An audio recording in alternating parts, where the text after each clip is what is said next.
Bonjour Pierre-Laurent. Bonjour. Vous êtes secrétaire national du Parti communiste français, vous êtes le patron des communistes en France et sénateur de Paris. La grève SNCF, qui se cumule à des problèmes aujourd'hui à Saint-Lazare, cette grève réunit entre 14% et 17,5%. 17,5% c'était hier, journée de colère noire, donc de mobilisation maximum.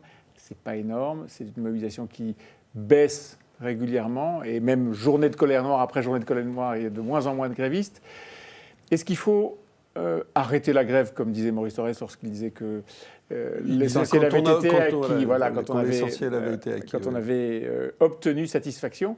Mais en dépit de tout ça, est-ce qu'il faut arrêter la grève? Est-ce qu'il faut par exemple la suspendre pendant le bac? Est-ce qu'il faut l'arrêter une fois que la loi est votée et revotée?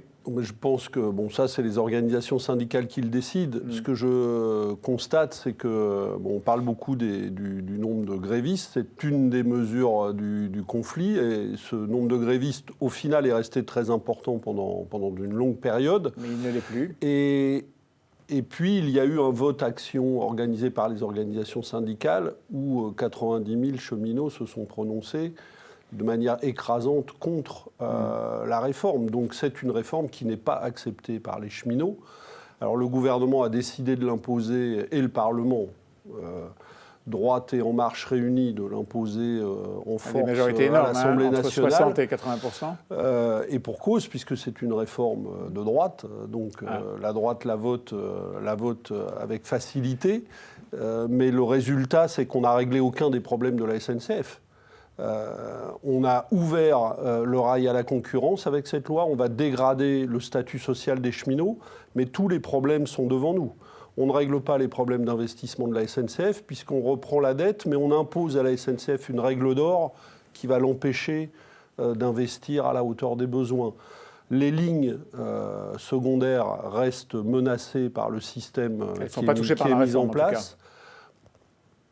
Il y a des articles. C'est pas dans la loi. Non, mais on sait que devant nous, il y a un énorme problème de viabilité de ces lignes. Alors que vous soyez contre la réforme, ça, je pense que tout le monde le sait et le comprend. Est-ce qu'aujourd'hui, il ne faut pas constater que la bataille est perdue? Non, mais justement, je parle de ça parce que la bataille, elle va continuer, parce que les problèmes qui sont posés à l'avenir de la SNCF vont continuer à se poser. Et donc vous pensez que le mouvement doit continuer cet été, par exemple? Mais pas forcément, je ne sais pas, moi, les formes d'action que ça doit prendre, mais le mouvement doit continuer dans la durée.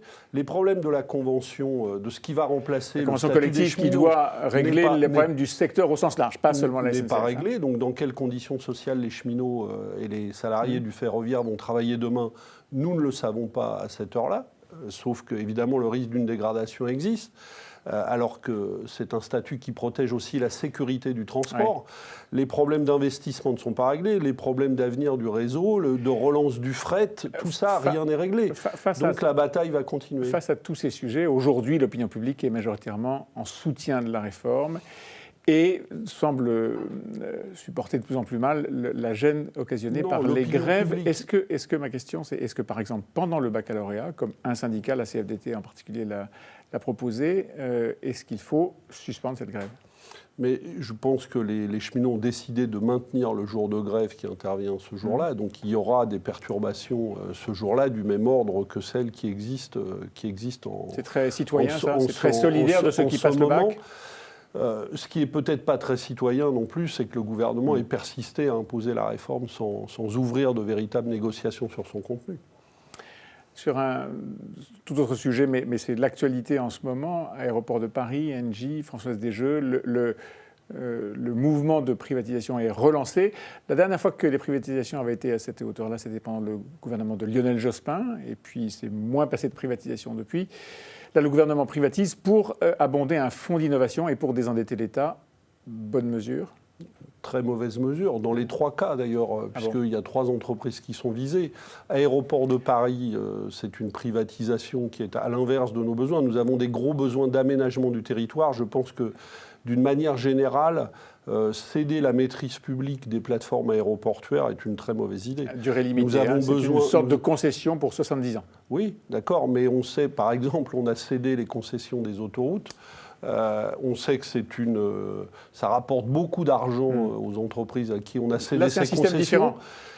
Non, c'est pas. Enfin, on verra le système qui sera mis en place, mais ce que je vois, c'est qu'on offre des rentes très importantes à des groupes privés, mais on dégrade notre capacité à organiser de manière intelligente et de manière intermodale l'ensemble du dispositif de transport national. Il faut être propriétaire des pistes pour pouvoir aménager l'environnement des pistes. Je pense que pour pouvoir avoir une politique intelligente d'aménagement du territoire, oui, les plateformes aéroportuaires devraient rester dans le domaine public. La Française des Jeux. Et la Française des Jeux, bah là, on va se priver effectivement de recettes publiques importantes qui peuvent être utiles au financement du sport, par exemple, et dans d'autres domaines. Donc on ne voit pas très bien quel est l'intérêt de l'État de céder une entreprise politique qui, de droite, politique libérale. Oui, c'est une politique de droite assez classique. On cède la maîtrise publique et on prétend que le marché... On essaie de désendetter l'État. Désendetter l'État, c'est pas forcément à droite, si. Mais il y a d'autres manières de désendetter l'État. D'abord, il y a une part d'endettement qui peut être supportée par un État comme le nôtre. Il ne faut pas avoir un endettement excessif, mais on va avoir un endettement sain et maîtrisé. 100% de notre production de richesse. Voilà. Donc, on peut... Et ensuite, si on veut désendetter, il faudrait développer l'activité économique, développer l'emploi, développer une croissance du développement qui soit plus saine. Donc tout ça, pour vous, c'est le libéralisme, ça n'est pas bon. Le remboursement à 100% des lunettes et des prothèses auditives, c'est bien ?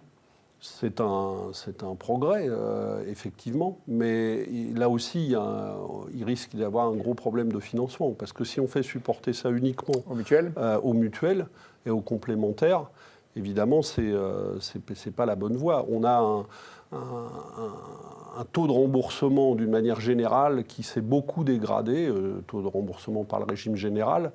Et c'est ça qui reportait sur les mutuelles, lesquelles, à la fin de l'histoire, augmentent les cotisations. Qui sont inégalitaires, les mutuelles, parce qu'elles ne sont pas toutes les mêmes, les cotisations ne sont pas toutes les mêmes. Mais les cotisations ne sont pas toutes les mêmes.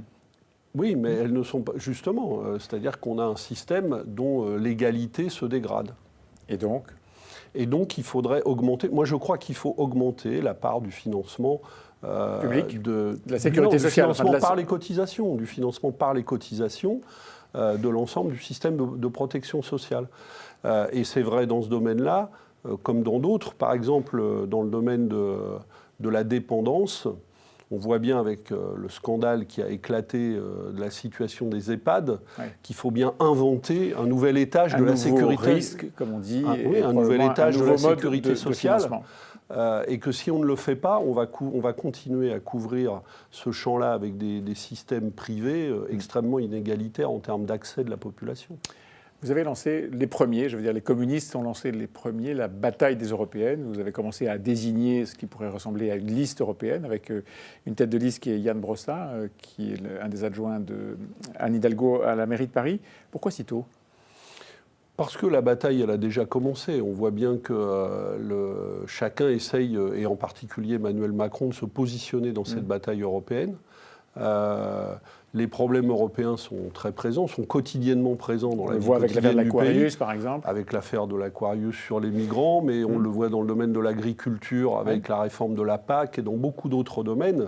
Dans le domaine du ferroviaire dont on parlait, les enjeux européens sont présents. C'est une règle Donc européenne. il y a un long travail de campagne et d'explication, d'argumentation à mener dans le pays. Non. C'est pas trop tôt et c'est pas trop seul. Vous avez des discussions, vous avez eu des discussions avec Génération, l'organisation de Benoît Hamon, avec les Verts, peut-être avec la France Insoumise. Ça a l'air compliqué à organiser. Nous invitons le 2 juillet l'ensemble des forces de gauche à dialoguer justement de la possible construction d'une liste commune. Vous y croyez ? Aujourd'hui, il n'y a pas beaucoup de réponses à ça. Il y a des discussions avec Benoît Hamon, mais il y a encore trop peu de réponses à notre goût à ça. C'est une bonne façon de dire on veut discuter en disant voilà, on a notre liste et on a notre tête de liste. C'est une bonne façon d'ouvrir les bras à d'autres partis ? On ne dit pas on a notre liste, justement, on dit on a un chef de file communiste qui sera le premier des communistes dans une liste dont on verra les forces qu'elle rassemble. La tête de liste. Ce qu'on veut le 2 juillet, c'est ouvrir une discussion sur la plateforme qui pourrait nous réunir. Pourquoi ça n'est pas vous ? Parce que j'ai déjà un mandat parlementaire. Oui, mais pour conduire, si c'est un combat fondateur vis-à-vis des problèmes européens dont vous dites qu'ils ont des répercussions sur l'ensemble de la politique française, pourquoi c'est pas vous? Parce que je souhaite aussi que des nouveaux visages du Parti communiste soient mis en avant. Voilà, ça fait 10 ans que je suis secrétaire national. J'ai dit que j'étais disponible pour un nouveau mandat de secrétaire national au congrès qu'on a à la fin de l'année. Mais j'ai dit aussi que si les communistes me confiaient un nouveau mandat, ça devait s'accompagner de la mise en avant de nouveaux visages du Parti communiste. Il faut préparer l'avenir. Et Yann Brossa, qui est un jeune dirigeant communiste, fait partie de cela, comme nous avons maintenant des jeunes députés communistes et des jeunes sénateurs et sénatrices communistes qui prennent une place de plus importante dans la vie du parti, tant mieux. Le renouvellement des générations. Merci Pierre Laurent. Merci à vous.